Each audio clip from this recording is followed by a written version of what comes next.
अस्सलाम वालेकुम dear students. इससे पिछली वीडियो में हमने देखा था कि what is an impact of a smooth sphere against a fix line. और उसमें हमने डिफरेंट केसेस पढ़े थे। उन केसेस में हमने ये देखा था कि what is the coefficient of restitution और कोफिशिएंट ऑफ रेस्टिट्यूशन को कैसे कैलकुलेट करते हैं। इसके बाद अब हम देखेंगे, कोई इसकी एग्जांपल देख लेते हैं। क्योंकि हमने जो केसेस पहले देखे उन सब केसेस की एग्जांपल देख लेंगे। अगर हमारे पास अल्फा ज़ीरो हो तो फिर हमारे पास वेलोसिटी क्या होती है। अगर हमारे पास कोफिशिएंट ऑफ रेस्टिट्यूशन हमारे पास e is equal to one हो तो फिर हमारे पास वेलोसिटी क्या होती है। और अगर हमारे पास ई ज़ीरो हो तो फिर हमारे पास वेलोसिटी क्या होती है। अब इनकी एग्जांपल्स देख लेते हैं हम। The first example is a rubber ball drops from a height h, and after rebounding twice from ground, it reaches a height h by 2. Right. सो हमने एक रबर बॉल फेंका हाइट 8 से, ये ज़मीन पे गिरा and that it rebounds twice. When it rebounds twice तो इसके बाद इसकी हाइट पे पहुंचा h by 2 पे। सो हमें इस पे कोफिशिएंट ऑफ रेस्टिट्यूशन फाइंड करना है इस स्टेज के ऊपर। और what would be the coefficient of restitution had a ball reached a height h by 2 after rebounding three times. अब टू टाइम्स के बाद अगर वो थ्री टाइम्स पे भी हो तो फिर उसके बाद हमारा जो कोफिशिएंट ऑफ रेस्टिट्यूशन है वो क्या होगा। ये हम देख लेते हैं। So will start with the solution. सबसे पहले हमें पता है कि we know that final velocity minus initial velocity is equal to 2gh होता है। सो यहाँ पे हमारे पास u ज़ीरो है। तो v यहाँ पे हमारे पास आ गया v स्क्वेयर 2gh। सो यहाँ से हम आसानी से निकाल सकते हैं कि जो वेलोसिटी है हमारे पास वो 2gh है। सो this is a velocity on reaching the floor. जब बॉल हमारे पास फ्लोर पे पहुंचा तो उसके पास जो वेलोसिटी थी वो 2gh थी। So let e be the coefficient of restitution. So ये हम कहते हैं कि ई हमारे पास कोफिशिएंट ऑफ रेस्टिट्यूशन है। सो जो velocity after the first rebound होगी, velocity after first rebound is equal to E multiplied by velocity before rebound.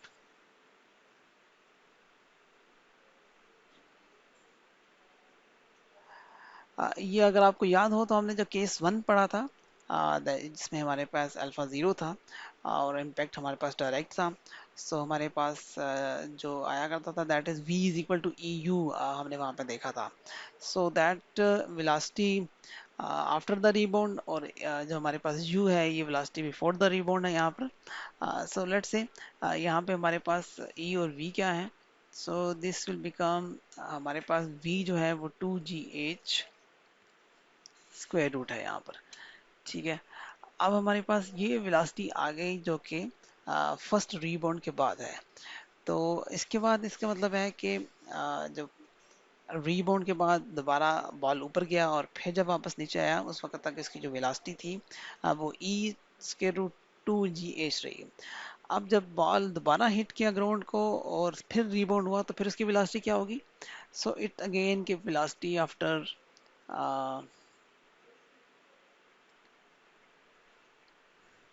second rebound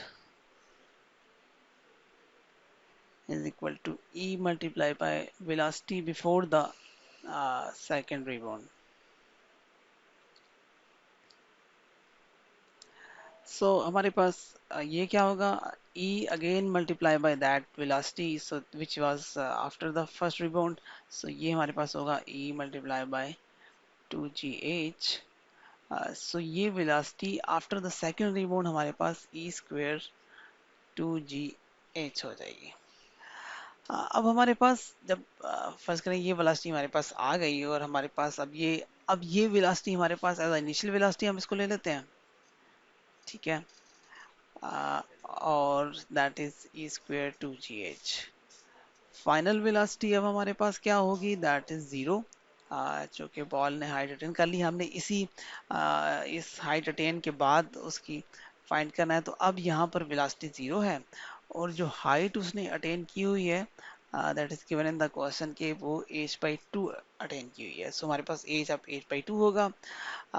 जी हमारे पास अब नेगेटिव होगा, चूंकि बॉल वेलोसिटी हमारे पास sorry ball h by two height पे है and now it's coming back after the position. Now we know that कि again वही v square minus u square is equal to 2gh हमारे पास equation है। v हमारे पास यहाँ पर जीरो है, माइनस जो इनिशियल वेलोसिटी अब हमारे पास आ गई वो 2 square e square 2gh and whole square. Then g again minus है हमारे पास और h यहाँ पर h बाई टू है। तो जब हम इसको सॉल्व करेंगे so this will become 2g h e4 which is equal to gh, so which is equal to e4 is equal to 1 by 2 which is equal to e is equal to 1 by 2 power 1 by 4।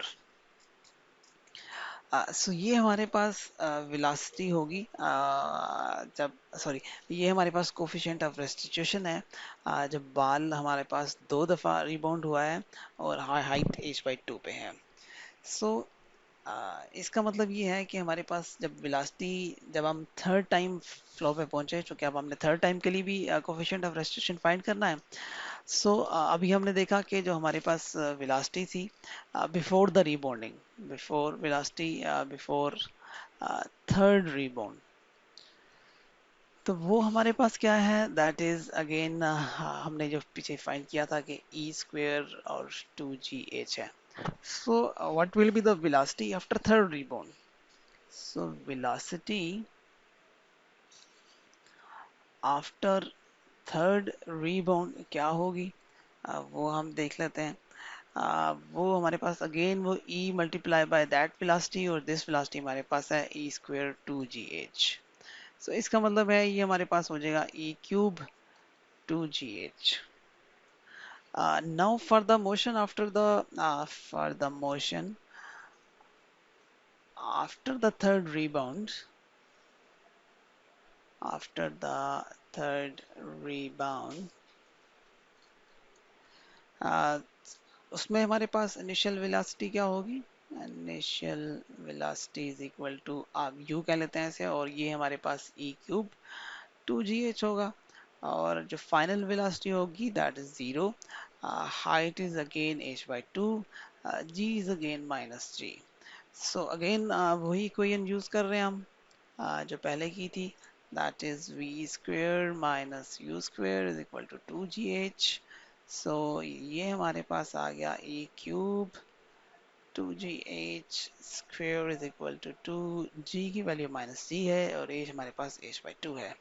सो इसको जब हम solve करेंगे so this will become gh, और यहाँ से हमारे पास e6 आ जाएगा 1 by two, और we can just write e is equal to 1 by 2 power 1 by 6। So हमने coefficient of restitution निकाली है after the third rebound और coefficient of restitution after the second rebound। This completes the question. Thank you very much. Assalamu alaikum dear students. Now we take the second question, that a ball A is moving with velocity u impinges directly on an equal ball B moving with velocity v in the opposite direction. So if A be brought to rest by impact, we have to show that the ratio between U and V is 1 plus V and 1 minus E. Here is the coefficient of restitution. So ball A velocity u के साथ directly hit किया है ball b के साथ। Ball b की जो velocity थी वो v थी, which is in opposite direction in the of the velocity of ball A। सो हमारे पास यहाँ पर सबसे पहले हम ये देखेंगे कि जो हमने इससे पहले इम्पैक्ट लॉज पढ़े हैं उसमें ये था हमारे पास कि अगर हमारे पास if we have two bodies of mass m1 and m2 which were moving with velocity u1 and u2, if they are directly hit और उसके बाद उनकी velocity v1 v2 रहती है, तो फिर we know that the equation was which we have already studied, that the equation will become v1 minus v2 divided by u1 minus u2 is equal to minus e। So ये हुआ करती थी हमारे पास। This was the velocity of first ball and this was the velocity of second ball, that is final velocity, और initial velocity हमारे पास u1 और u2 थी। अब यहाँ पर चूंकि हमारे पास जो बॉल ए है उसकी वेलोसिटी जब हिट हुए हैं तो उसकी वेलोसिटी जीरो हो जाएगी क्योंकि it brought to rest by impact thus. So v2 की जो बॉल बी की वेलोसिटी है उसको हम लेट से v कह लेते हैं। u1 हमारे पास इनिशियल वेलोसिटी थी बॉल ए की, दैट इज u, और सेकंड बॉल की वेलोसिटी हमारे पास v है, but as this is in the opposite direction so ये हमारे पास माइनस v होगी। So this is equal to minus e। Now we can write this as v is equal to e into u plus v,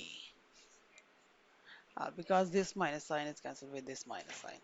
सो ये हमारे पास velocity आ जाएगी।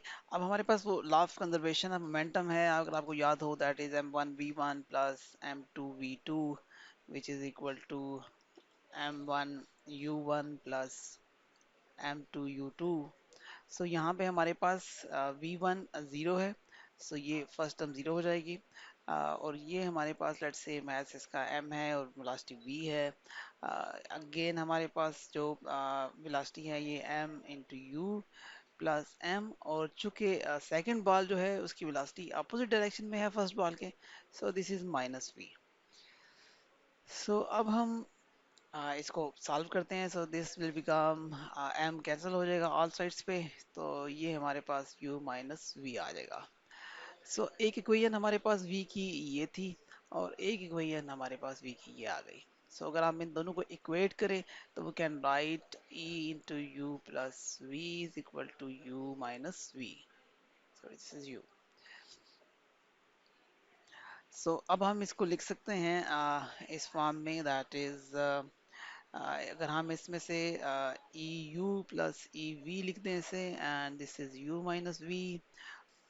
यहाँ से अगर हम इसको सिंप्लीफाई करें तो हम इसको लिखते हैं u माइनस ई यू, और ये वाली टर्म हमारे पास ई वी प्लस वी बन जाएगी। v यहाँ से अगर कॉमन आता है हमारे पास और u यहाँ से कॉमन आता है तो ये 1 माइनस ई बन जाएगा। So we can write this as u over v is equal to e plus 1 divide by 1 minus e। So this can be exactly written as in the ratio form, u ratio v is equal to 1 plus e ratio 1 minus e. So that was the required answer of this question. Thank you very much. Assalamu alaikum dear students. अब हम एक और question देखते हैं कि if two equal and perfectly elastic spheres moving with velocity u1 and u2 impinge directly, you have to show that they interchange their velocities after impact. सो सबसे पहले हम ये देखते हैं कि u1 u2 उनकी वेलोसिटी थी। अब उनकी वेलोसिटी आफ्टर द इम्पैक्ट कितनी होगी, that is let's say v1 and v2। So let's say कि हम ये कहते हैं we have to find the solution कि v1 and v2 be the velocities of sphere after the impact. अब Newton law of experiment जो हमने impact class में पढ़ा था, that is v1 minus v2 is equal to minus e u1 minus u2। So यहाँ पे हमारे पास चूंकि परफेक्टली इलास्टिक स्फीयर है, so E is equal to 1 होगा। सो दैट मीन हम इसको लिख सकते हैं v1 minus v2 is equal to minus u1 minus u2, sorry it's u2, this can be written as v1 minus v2 is equal to u2 minus u1। so let's see, this is equation number 1। अब law of conservation of momentum हमारे पास, that is m1 u1 plus m2 u2 is equal to m1 v1 plus m2 v2।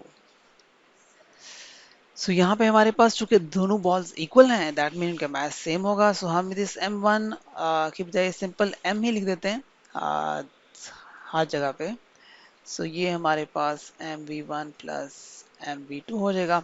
So this m will cancel out, और ये हमारे पास at the end जो equation बनेगी u1 plus u2 is equal to v1 plus v2 हो जाएगी। Let's say this is equation number 2। अब हम इन दोनों को अगर ऐड कर दें इक्वेशन 1 और इक्वेशन 2 को, सो दिस v1 और v2 हमारे पास v2 कैंसिल हो जाएगा, तो ये हमारे पास two v one is equal to, इसी तरह हमारे पास दो यूज कैंसिल हो जाएंगे, यू वन और ये टू यू टू आ जाएगा। इससे हमारे पास v one is equal to u two आ जाएगा। और अगर हम इन दोनों इक्वेशन को सब्ट्रैक्ट करें, तो सब्ट्रैक्ट करने के बाद हमारे पास क्या आएगा, that is two v two और two u one. So this implies कि हम लिख सकते हैं v two is equal to u one, which is exactly what we have required in the question. We have to show that they interchange their velocity after the impact. So after the impact इनकी velocities हमारे पास interchange हो गई हैं. This we have to show in the question. Thank you very much.